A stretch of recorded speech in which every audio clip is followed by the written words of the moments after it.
This is the MBA Wire episode 17. Did you know that the word laser stands for light amplification by stimulated emission of radiation? Inspirational MBA talk with successful alumni to motivate you during your application run. We go behind the scenes of every story, talk business, and show you why it's worthwhile to never give up on your MBA dream. And now, here's your host with the most, Mateo Chang. All right, what's up, citizens of the Wire? We are back with our interview with Dr. Ricardo Betti. It's been so amazing being able to sit here and listen to his stories and his experience and his knowledge, just picking his brain for some amazing advice. If you're paying attention, you may want to get out a pencil and paper and take notes on this. We're going to continue on with our interview, but I just wanted to kind of talk about something we were talking about during our break, which was it's something that I cannot. It's a concept that I can't grasp, but the fact that the whole entire application process back 30 years ago was completely different than today. Today we have online applications. Everything is online, via Skype, and then the schools also come to your city. They go to your city to interview. Back then, in 30 years ago, it was all done through mail, paper-based application process. And I thought it was funny that we were talking about the differences between back then and today. So I'll have Dr. Betti explain to you a little bit more about what the application, the paper-based application was like back in 83, 84. Well, there are many interesting stories about that. One of the differences, of course, is the typing process. So we didn't have a word processor. We have to type in those old machines, typing machines, like the Remington machine. Wow. So if you did something wrong, you had to start over. And it was really complicated to get it done with the level of perfection we wish to do it. Mm-hmm. So I practically invented the copy-paste before Windows did it. I invented the copy-paste. So I used the Xerox machine to make many copies of my texts. And then I cut with scissors. I cut stripes of paper. And then I replaced them in different parts of the tests in order to do some copy-paste from one school to the other, so that I could speed up the process. So it was a mechanical copy-paste. Another interesting thing is about the mail, because the time of response, to begin with, it was much different. Today, you get nervous if your email is not answered in 30 seconds. In those times, it was normal to wait 30, 40 days for some mail to arrive, and you have to live with, mail strikes. When the Brazilian mail was on strike, for instance, there were applications which were stuck for weeks, waiting for the resolution of the strike. I remember one student once, he hired a lawyer because he was admitted by Michigan, but the admissions response got stuck in the mail office, the post office. Wow. Because they were on strike. Incredible. And he lost the timing. He lost the timing to accept the offer of admission. Oh. So he lost his place at Michigan because of this strike. Wow. And it was really complicated. And a funny part of it is that when the students were so anxious to get their responses by mail, when the postman arrived with the mail, from the distance, people they were looking to try to guess which was the response, a yes or no. And they learned that if the package was a thin package, it was a no. And if it was a thick package, it was a yes, because it came with additional material to follow up the registration process. So another funny thing is that based on that fact, one school innovated, which was UCLA, they started to print the envelope of acceptance with the word congratulations across the envelope. So you saw the postman at the distance with this congratulations package, and people started to celebrate. Yes, before he arrived. So it was a funny way to know, to anticipate if you were admitted or not. Yeah. Wow. Okay. Back then it was typewriting. There was no backspace. There was no delete button. No. Yeah. So basically, you had to literally copy paste. You Xerox copied. You cut out the excerpts, the sentences or the phrases that you needed, and then you literally pasted it all onto one sheet to Xerox one more time. Exactly. So you can have that's the actual literal form of copy paste, and a tool that I think a lot of people they don't realize how easy it is. Yeah. Today. I mean, it's crazy. And then you have the mailman. And the mailman back then was today's current refresh button on your inbox. I know so many students who get so anxious and they hit that refresh button every 5 minutes. I wonder how they would have fared back when they had to wait for 8 or 9 a.m. in the morning to see the postman come by. I think there was a lot of patience involved back then and maybe some sanity. Yes, of course. And also some creativity. There was room for creativity. How so? One of my clients, I remember him, Suga was his name. He was concerned because for 3 hours in the afternoon in his building, there was no one in the door.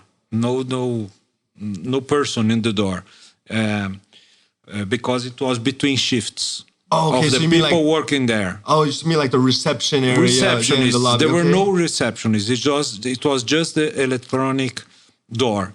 So, if the postman arrived on those 3 hours with his answers, and it was a registered mail. So if they didn't find anybody in the building, what they did, they forwarded the mail to the central post office in Avenida São João. And then it could take much longer to retrieve it. So what he did, he had a teenager brother. He hired his brother, it was in his vacation, to stay there 3 hours per day in the door. At the door, waiting. Yeah, at the door, waiting for the postman. Wow. That's a good story, too. Oh, my.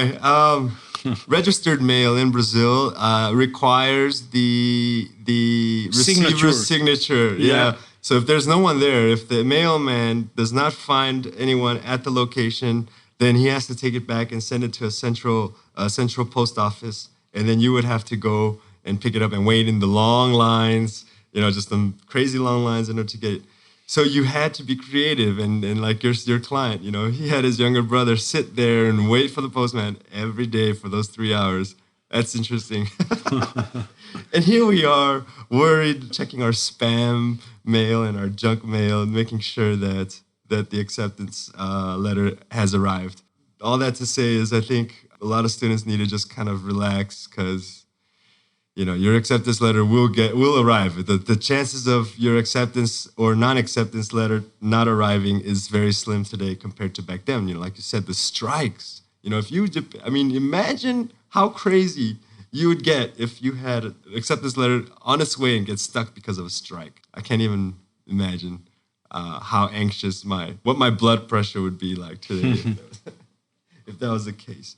Now, you got into, afterwards, after you came out of your MBA program, you got into consulting, and you are the pioneer of the consulting world.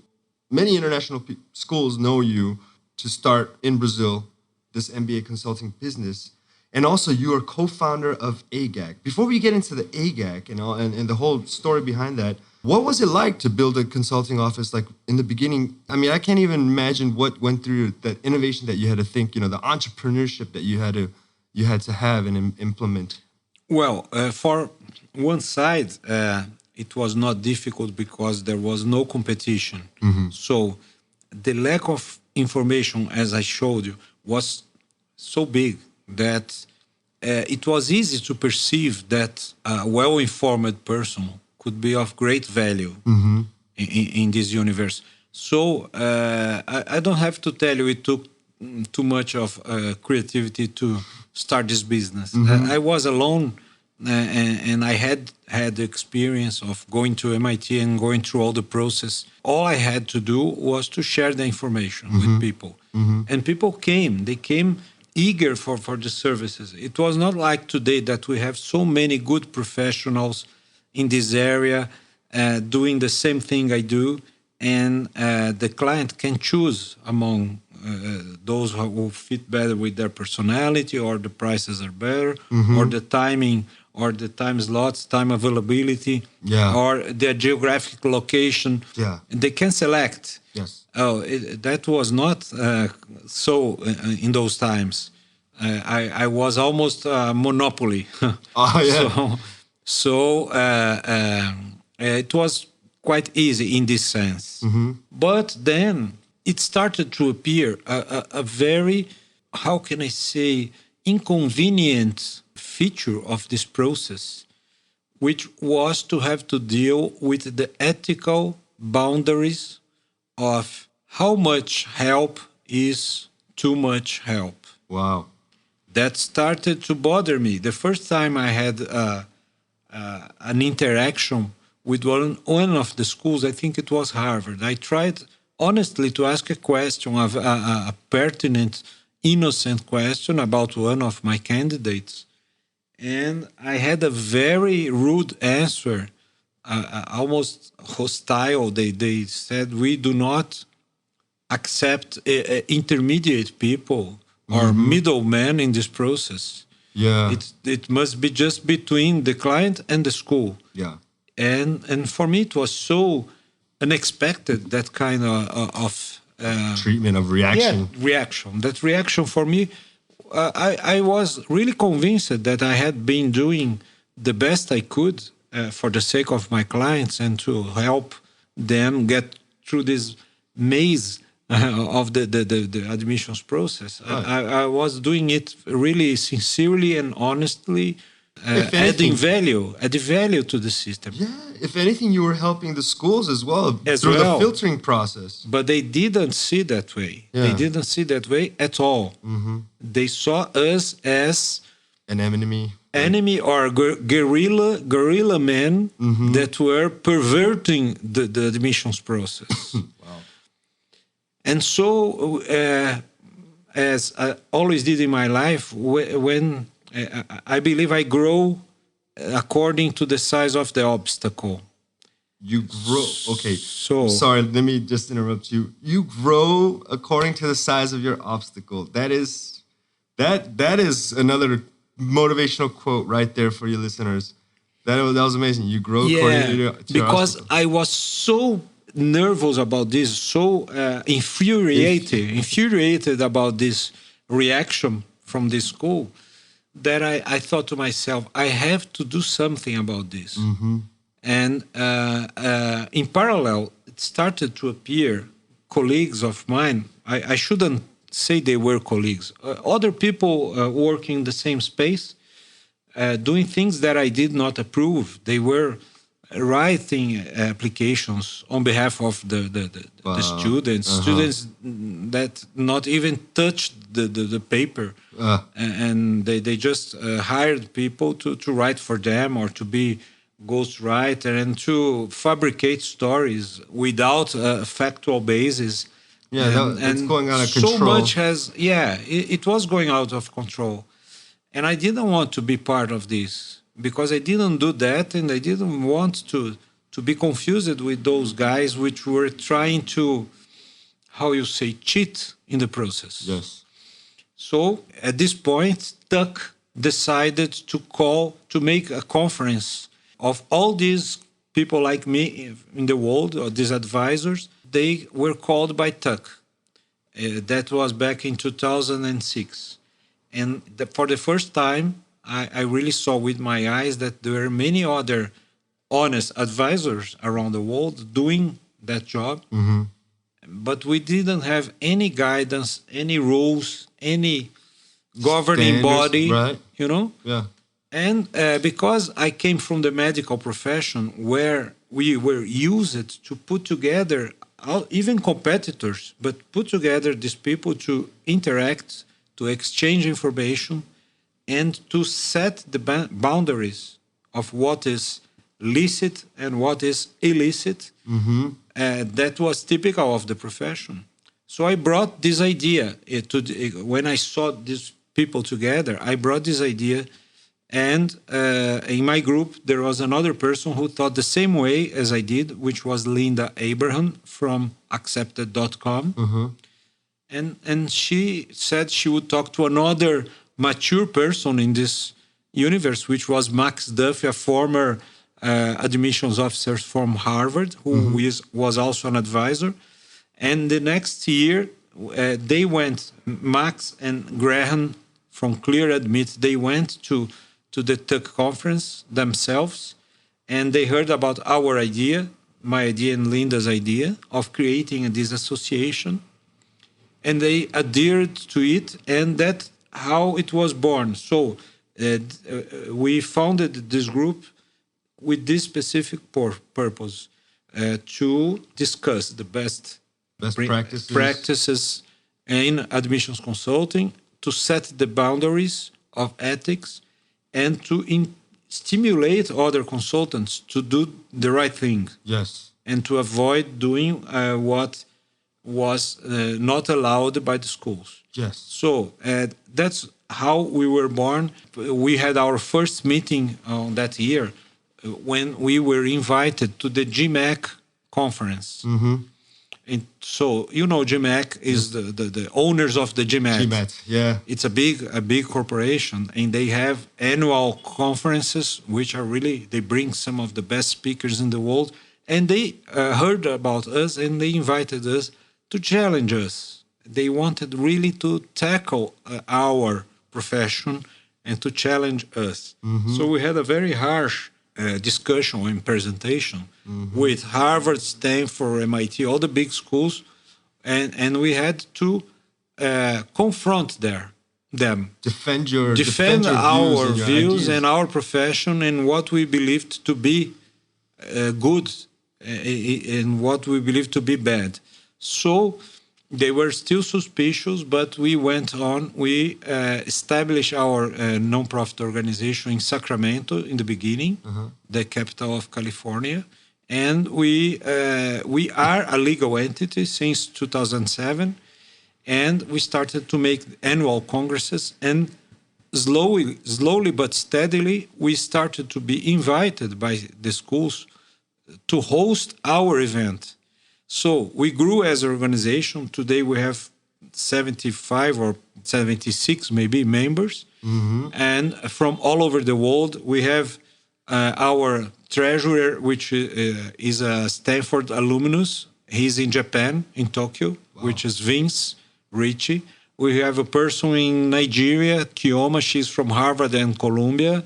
We have Linda Abraham, who's the owner of Accepted.com, and she's from UCLA. We have Max, who was from Harvard admissions officer. So we have we have people in Korea, people in Russia, Ukraine, all over the world. Very talented people. They are all united by our set of rules that we discussed together. It was a consensus, and they are all following these rules and being accepted today by most schools. So this year we just had our conference in New York. We were hosted by Columbia and NYU, and also Yale. I went with Paulo César Moraes to this conference. We were there together. We went to Yale too. We were very well received. And this is our 6th conference. Next year, the 7th conference will be in London. We have already received the invitation. London Business School will host us. They have also brought together Cambridge. Of course, we are going to get Oxford, because wherever Cambridge go, Oxford follows. and vice versa. Yeah. So also the Spanish schools are going there. INSEAD probably will go there. So we are doing again in Europe. It's the second time in Europe. The first time we were sponsored by Instituto de Empresas. Also, I went together with Paulo César and IESE and ESADE in Barcelona. Wow. So we became this global organization. I'm not saying the schools love us, but they use us, they respect us. In the beginning of the whole MBA consulting business, you guys really got heat from all the schools. And today, I don't want to say fully accepted yet, but they are really opening up to that idea. And because of AGAC, I believe that the schools are starting to recognize the consulting business as something that will help their filtering process rather than be perceived as a rebellious organization or these. Yes, there are consultants who work unethically, and to all your listeners out there, stay away from people who will write your application. I mean, that's not how you want to do it. Look for AGAC certified consultants because you guys follow a standard, a level of quality that that keeps the bar raised high to the top school standards.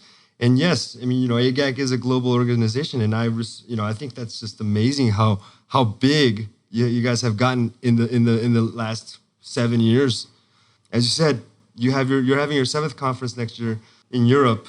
For some reason, a lot of students focus on U.S. schools more than European schools, and I think European schools have not gotten the attention that they deserve.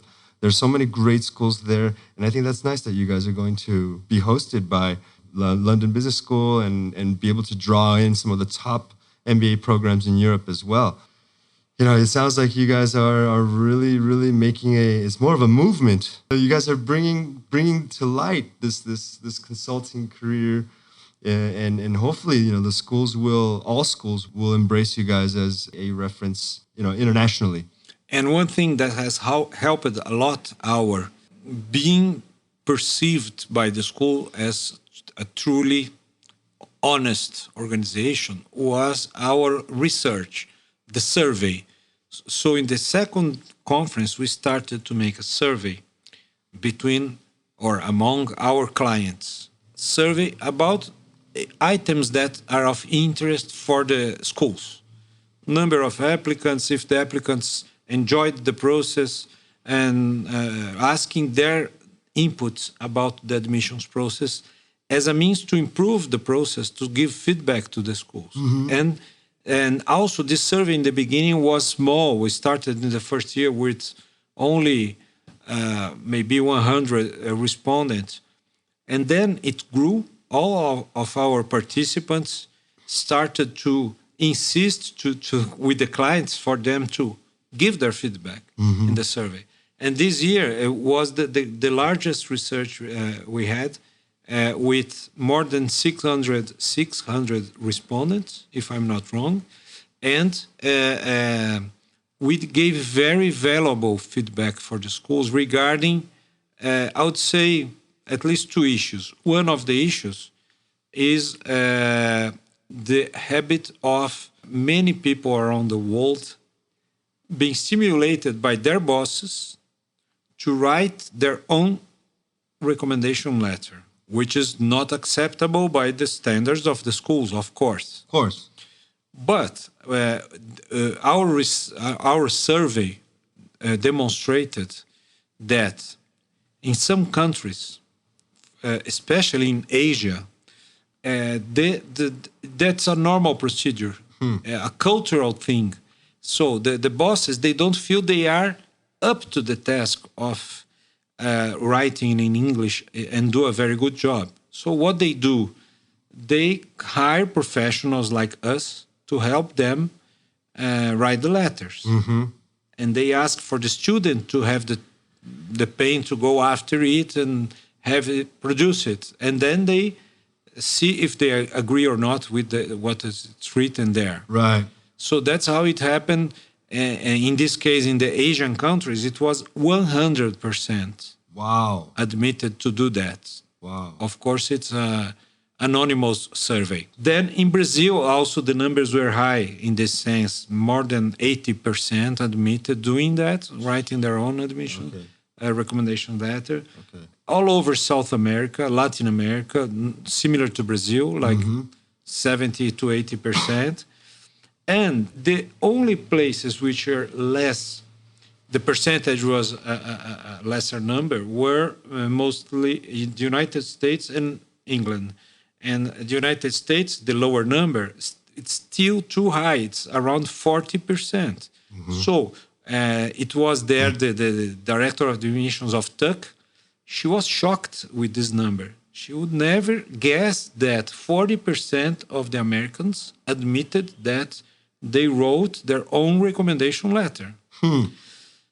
And because of this, they agreed that probably next year, the letters will be simplified. That's our input of how to deal with the situation. Yeah. And our advice was you have to simplify the process and make less questions and make only one common application.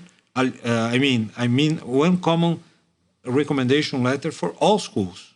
Yeah, standardized recommendation letter. If you reduce the workload for the recommenders, they will feel more motivated to do it, rather than delegating it to the subordinates. That's true. So it was our input that is causing this change to happen, you know? Yeah. And that's the purpose of our organization, is to work together with the schools and with the candidates for the collective welfare. The relationship between, for example, an MBA to a student's past and a future functions as a bridge. In the same way that I think that the AGAC function as the bridge between students and the schools. And I think that's very interesting that you say that. And kind of touching on this whole recommendation letter issue, you know, it's almost I'm not saying acceptable, but understandable where non-English speaking countries to have higher percentages. I mean, it's you can actually see why, because maybe many of the directors or the superiors who don't have enough English to write a full recommendation letter, they don't want to risk the student not being accepted into their desired school because of their lack of English.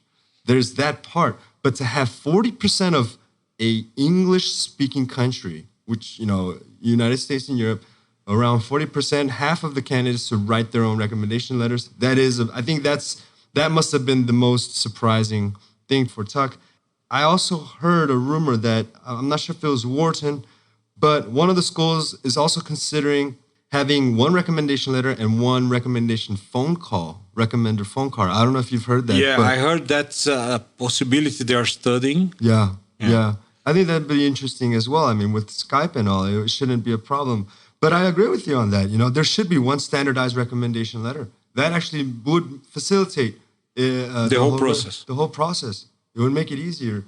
You know, if you see the application process as a filtering process of the students and their fit to the school, then I think the focus should be more on the students rather than recommendations. I mean, recommendations. You don't need a 5-page recommendation letter to say who the student is. And I think there's been a lot of progress thanks to AGAC. My next question is, someone interested in MBA consulting who wants to be AGAC certified, what does he or she or this institution have to do to be part of your organization? The first movement is to get into the website, the AGAC website, which is www.agac.org. So the person goes, and there is a specific field for sending an application to be a member. Membership, it's called. So a person goes to membership, and the full instructions are there. There is a form which must be filled, and the person has to prove that he or she has been at least 3 years, I believe, doing this job, at least 15 clients already serviced, and provide 2 letters of recommendations recommending the person, the advisor who wants to join AGAC. So it will be reviewed as if it was a candidate to an MBA For an program. MBA, so it's an MBA application process for Yes, consultants. Okay, yes. nice. And not all people get admitted, Of course. of course. Yeah, you guys, you know, AGAC must maintain your level, your standards, and your level of quality there. So Other challenges that we have is to check the websites of our affiliated members. And because now and then we come to know that they are claiming services that are not allowed in our set of rules, especially in other languages that we don't understand. For instance, in Chinese. So we go to the pain of having the website, the Chinese website translated to English so that we can understand what they are claiming. And there was one case in which they were claiming to write the essays. wow.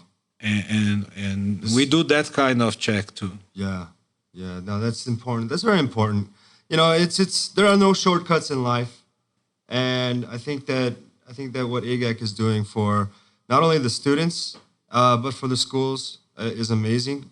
Students, for you who think, oh, it's not important, it is important, because if by any chance you have somebody else write your application or write your recommendation letter or write your essays, and you get accepted into a school that you portrayed yourself as something you are not, and you get into a school that does not fit with your personality, I guarantee you will be paying a lot of money to sit through hell, and you will not gain the experience that you would have had if you had been honest in the first place. And it's just, there's no way to, I mean, I know of people who have either quit their MBAs or came out of an MBA and they weren't happy with it, and they go on blogs and they go and they start bad mouthing, no one needs an MBA program, there's useless. Look, it was useless for them, maybe possibly because they portrayed themselves something different from what the schools were looking for.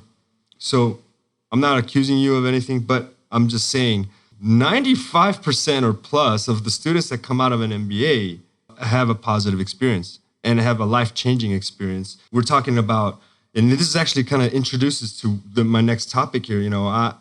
So far, you've been listening to this interview. We've heard Dr. Ricardo Betti talk about, the difficulties of applying back in the 80s and 90s, of going to an MBA, top MBA program like MIT with a wife and two young children, getting through all that. Then you have him coming out, building his own consulting career, his first, being the pioneer of consulting, MBA consulting in Brazil, and being internationally renowned for it, becoming a reference for many of the international schools, co-founding the AGAC, and then now we were briefly talking about you pursuing a doctorate program in England. How is that? I mean, how is that even possible to do so many things in such a short period of time? I mean, well, first of all, life is short. We have to live it intensely to make it worth it. And I think that learning is a never-ending process. We should never stop studying and learning as much as we can. That was the way I found in my life to get progress and to grow and to feel fulfilled. So I always do that. Every time I feel I have something else to add to my background, I go for it.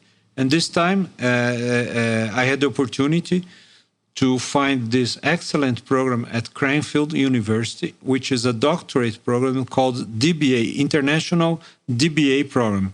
DBA stands for Doctorate in Business Administration.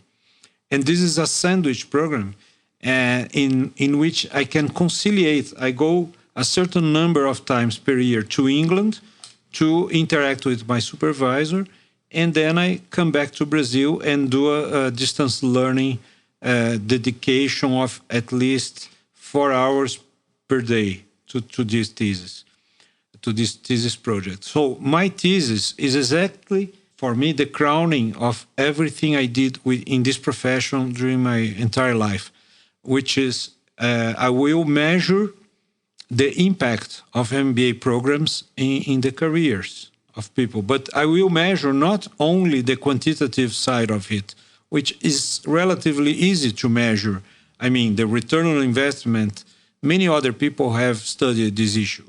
Instead, but in my case, I will study also the qualitative takeaways of this program in the professional careers of people who attend the MBA program. Intangible aspects like self-confidence, leadership skill, leadership ability, even happiness, all those intangibles which are very much a consequence of MBA programs, and I've been witnessing all my life. So far, I have served 1,500 clients, and I have a pretty good idea of the takeaways of this program, but I have never measured it scientifically. So that is my proposal, and my proposal was accepted at Cranfield. I will start the PhD program in September at Cranfield, and I expect to complete this in 4 years. And with this work, I expect to contribute as a whole to professionals considering doing an MBA program. They will have reliable data to take their decisions. Also, I will compare different countries. What's the effect of MBA programs in the BRICS countries? I chose 5 countries, which are the BRIC countries: Brazil, Russia, China, and India. And also, I will study South Korea, because in my view, South Korea is a paradigm of one country which invested in education heavily, much more than any other country in the world, proportionally speaking. And they are collecting the benefits of having an educated people. And I want to compare the Brazilian case with the Korean case, because at a certain point in history, Brazil and Korea were leveled in terms of education some decades ago. And nowadays, Korea is light years, anos-luz, how do you say in English? Light years ahead of Brazil in this issue.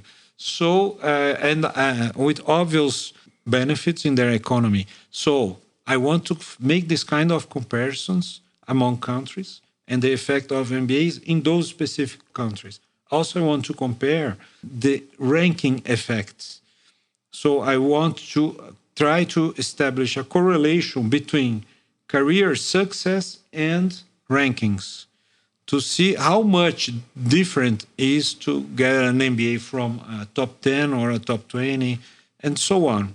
So those are the things I want to study. Wow, I am very curious and very interested in reading this thesis. I don't know if you're going to make it public, or it would be such amazing information. I mean, Dr. Betti has a book. I know I mentioned it in the beginning of the interview, but he has a book called Worth It. I will have that up on the website, and a lot of the information that the resources and the websites that we spoke about today. But if possible, I'd like to take a look at your research. It sounds very, very interesting. I mean, just talking about the BRIC and South Korea and the whole education. And this is a big topic in Brazil right now, education. Brazil has not invested what it should in education and in health, unfortunately. But we won't get into politics right now. But this is going to be very beneficial to the MBA universe, I believe. Now, just to kind of finish off our interview and allow that motorcycle to go by, I would like to know, are there any last final tips that you have for our students? I mean, just not for our students, I mean, just for our listeners all over the world. I mean, we have people from Russia, India, South Korea listening in. So do you have any tips on this, on the MBA application process for our students? Well, my main message is always be truthful, always tell the truth, but there are different ways to tell the truth. You can be creative, innovative, and tell it in a enlightening way, or you can be negative about your accomplishments and you getting nowhere. So learn how to tell your story, your personal story. That works not only for the application process, but for life in general. When you are trying to get a job, try to shed a positive light in your accomplishments and extract the best you can from the mistakes you had, the failures. Do not deny your failures. Failures are a rich source of learning.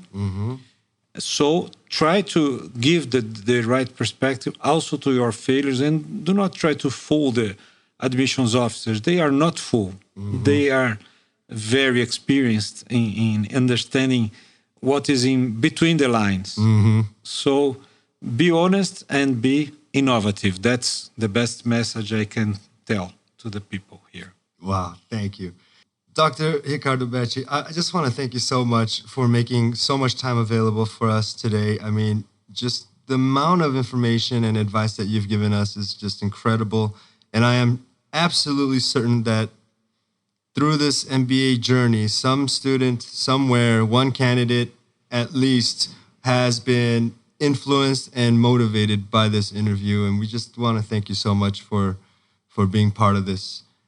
Are there any final words you'd like to say? Well, I thank you again for this opportunity of sharing my story with so many people around the world. And I am at your disposition to any further questions that might arise. Thank you very much. Thank you. Guys, please don't forget, go visit the website. Check out all the amazing information and the content that we have there for you. This is Mateo Chang, host of the MBA Wire, signing off. I will see you guys on the next episode. Thanks for tuning into the MBA Wire. Would you like to know more? Visit us online at thembawire.com today and leave your questions and feedback. While you're there, sign up for an exclusive free audio series to help you strengthen your MBA interview. Thanks for listening, and we'll see you next time on the MBA Wire.